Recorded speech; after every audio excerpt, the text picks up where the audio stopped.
Olá, amigos, telespectadores e internautas, Shalom Aleichem, paz seja convosco.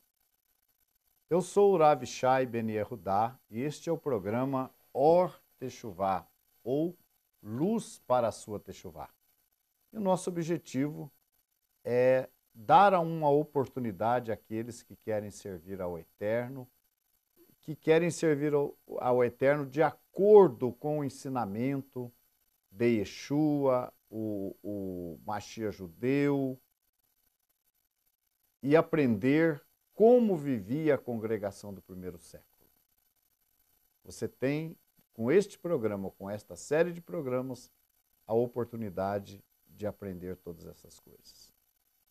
No programa de hoje, eu quero falar com vocês sobre a situação dos gentios, Yeshua, dos gentios dentro da comunidade. Nós sabemos que, a princípio, a gente já tem falado aqui, Yeshua, primeiramente, ensinou o nosso povo e ordenou que os seus discípulos se limitassem a ensinar apenas as ovelhas perdidas da casa de Israel. E assim foi o nosso povo ali, daquela congregação do primeiro século, aquela congregação judaica, lembrando que Yeshua não fundou nenhuma outra religião. A congregação estabelecida por Yeshua era uma continuidade do judaísmo. Isso é muito importante. A gente sabe, por exemplo, que naqueles dias Yeshua frequentou o templo, muitas vezes ensinando no templo. Yeshua ensinava nas sinagogas. E os seus discípulos também continuaram a mesma coisa, frequentando o templo e, à medida do possível, também as sinagogas dos seus dias. Mesmo Shaul HaShalir, depois já, que aparece depois, já ali no início da era apostólica, Shaul HaShalir também se dedicava a visitar as sinagogas fora de Eretz Israel, fora da terra de Israel, para, naquelas sinagogas, compartilhar a boa nova a respeito do Mashiach Yeshua e da sua obra.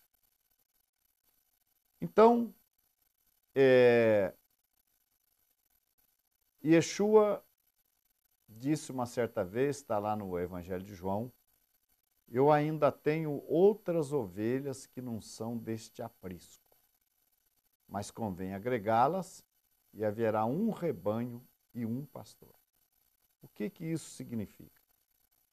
Significa, Yeshua estava, obviamente, falando ali da comunidade gentílica, daqueles que haveriam de crer nele dentre os gentios. Tenho outras ovelhas que não são deste aprisco. Agora, é muito importante nós analisarmos, no caso, os primeiros gentios que vieram a fazer parte da comunidade de Yeshua, e esses primeiros gentios foram Cornélio e os seus familiares. E a gente vê a maneira maravilhosa com que Deus agiu com Cornélio. Diferentemente do que se fala hoje. Cornélio era um homem justo, temente a Deus. Nós vamos ver aqui nos escritos da Brit Hadashah, em Atos, no capítulo 10, esta primeira família de gentios a fazerem parte da congregação. Havia em Cesareia um varão por nome Cornélio, varão centurião da corte chamada italiana, piedoso e temente a Deus com toda a sua casa, o qual fazia muitas esmolas ao povo e de contínuo orava a Deus. Cornélio foi o primeiro gentil a fazer parte da comunidade dos dias de Yeshua, dos dias dos apóstolos. E o texto diz que Cornélio era piedoso e temente a Deus com toda a sua casa, e que ele fazia continuamente tzedaká, ou esmolas, ao povo, e que ele orava de contínuo a Deus. O versículo 22 dá mais detalhes quando diz assim: Cornélio, centurião, varão justo e temente a Deus, e que tem bom testemunho de toda a nação dos judeus, foi avisado por um santo anjo para que te chamasse à sua casa e ouvisse as tuas palavras.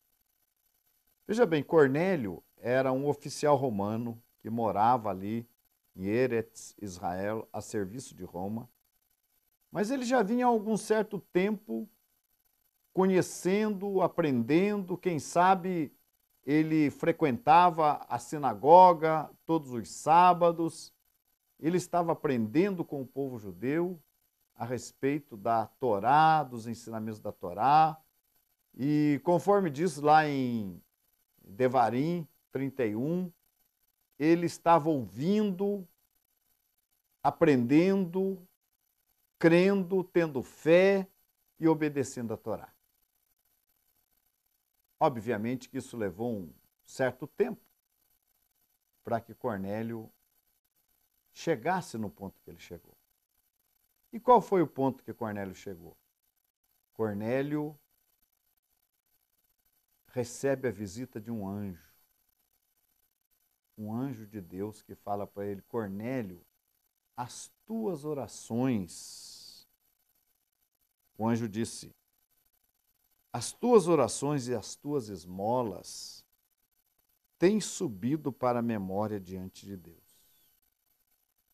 Vejam bem, senhores, como é que Deus ia falar com um gentil? Mas Pedro revela depois no seu discurso,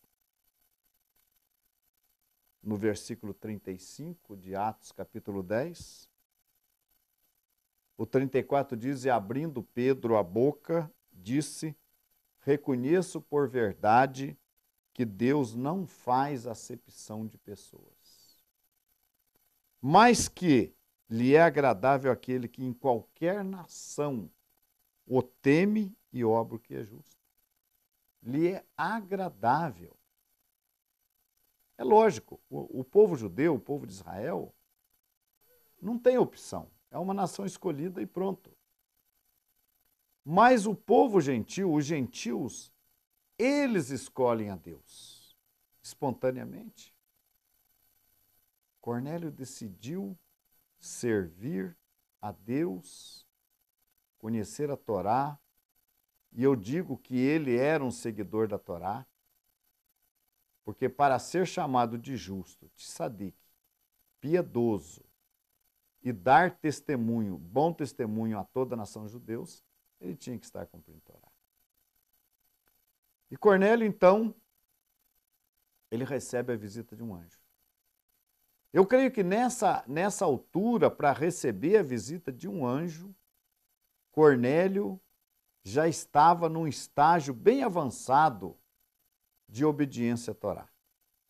Quanto tempo, quem sabe? Quem sabe anos que ele vinha ali praticando a Torá, obedecendo passo a passo os ensinamentos da Torá, e chega nesse momento em que Deus se agrada das atitudes de Cornélio.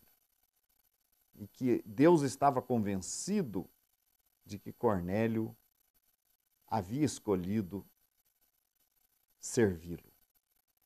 E Cornélio recebe a visita de um anjo, e esse anjo manda que Cornélio chame Pedro, e Pedro vai e expõe ali a palavra a Cornélio aos seus, e por fim, o Ruach HaKodesh é derramado sobre Cornélio e os seus familiares, e Pedro então pergunta aos 6 irmãos que o acompanharam se podia ou não fazer a tevilá daqueles, ou se podia recusar a tevilá àqueles que haviam sido purificados pela fé, ao que não houve nenhuma contestação, nada contra, e Pedro ordena então o batismo a Cornélio.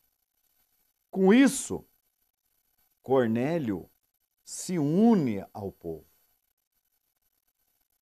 Gente, uma coisa importante, Deus não podia ter chamado Cornélio particularmente, o anjo ter falado com Cornélio, como muita gente diz, olha, o anjo falou comigo, eu recebi uma mensagem, Deus falou comigo e tal, tal, tal. Cornélio não, Cornélio teve um anjo que falou com ele, mas o anjo não mandou ele estabelecer uma comunidade própria.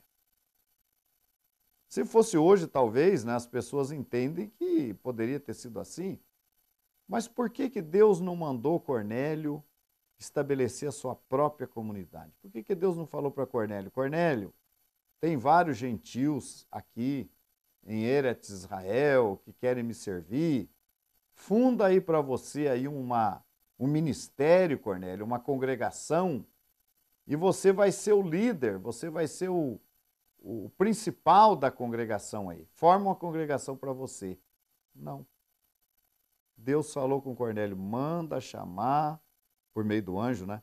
Manda chamar a Simão, que tem por sobrenome Pedro. Ele dirá palavras mediante as quais será salvo. Então Deus coloca Cornélio em contato com Pedro, coloca Pedro, Quefas, em contato com Cornélio, e Cornélio, dessa maneira, é integrado à comunidade a partir do momento que ele recebe o batismo. Ele já estava com a Torá no seu coração, cumprindo a Torá. Eu acredito, entendo que Cornélio, o próximo passo de Cornélio, já dentro da comunidade, seria a circuncisão para receber o selo da justiça da fé, como nosso pai Abraão Avino recebeu após 24 anos servindo a Deus. Então Cornélio, ele era um cumpridor da Torá e ele se une. E ele se une de que maneira? Pelo batismo. Eu quero que vocês prestem bem atenção. Não é qualquer pessoa que pode se batizar, passar pela Tevilá. Porque a Tevilá serve para quê? Para a remissão de pecados. E o que é pecado? Pecado é a transgressão da Torá. Então, se a pessoa ainda está desobedecendo a Torá, transgredindo mandamentos, como é que ela vai ser batizada? Para perdão de pecados, sendo que ela está vivendo ainda em pecados. Então se faz necessário que o gentil arrependa-se dos seus pecados para passar pela Tevilá, para ser batizado. E Cornélio, então, já naquela altura, cumprindo a Torá, agradando a Deus, Deus mandando até um anjo falar com ele naquele momento, Deus manda Pedro a Cornélio para que Pedro batizasse a Cornélio, dissesse palavras mediante as quais Cornélio seria salvo e fizesse a sua Tevilá para a remissão de pecados. Continue conosco.